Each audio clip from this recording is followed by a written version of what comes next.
It's too much, right? Too much. That's what my only boy is saying, that the church is too much for the church. Hello beautiful people, welcome back to my channel. It's your girl just Onyinyechi. So in today's video is a continuation of a video that I had made earlier, that I told you guys that I was setting up a church. I was helping somebody set up a church. So in the video I made earlier was when we went to buy stuff for the church. For this time around is us preparing the church proper for those instruments we had bought in the market to come in. Honestly, at some point I didn't feel the need to post this video, but I just said, okay, since I already said I was going to post and show you guys how the church came out, let me just post and fulfill what I had earlier said. So this is it. So this is how the church hall looks like. It's just a small space because the church is still just starting up in this particular location, so they just thought to go for a smaller space.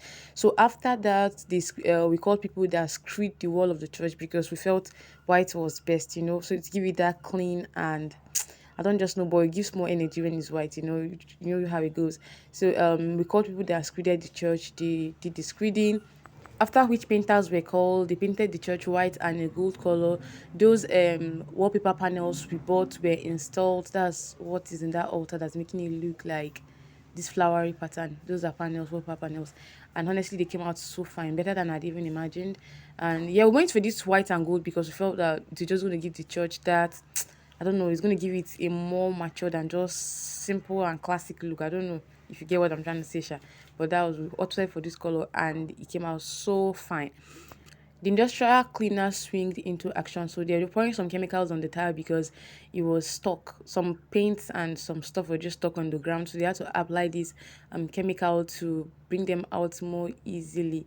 I don't know much it is about this chemical, I beg. It's industrial cleaning people that know all these things, but I just know that this chemical was so corrosive. At some point, I had to run away from my day life. After the whole cleaning service, it was time to set the instrument. So we called professionals because, of course, we cannot fix instruments. We don't know how to do these things.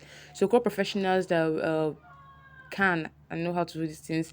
They fixed the chairs, the drums, the keyboard, even the altar. They had to rug it up and all that. So lastly, this is how the church came out, and I cannot complain. Like, this is good. It is fine. I beg, it is fine. Hey, it is fine. But let me know what you think. Oh, seriously, I want to know your thoughts about this. But overall, I think we did well. We did well. So the chairs were too much, so we just had to pack them one side. They'll have to make do with that. So this, we finished really late this particular day. The next day was Sunday, so we just had to rush up because they had service. The next day was their first time worshiping in this particular location. So we had to rush everything up that night. But overall, I can't complain. I think it was good. The pastor liked what he saw. So let me know what you think yourself.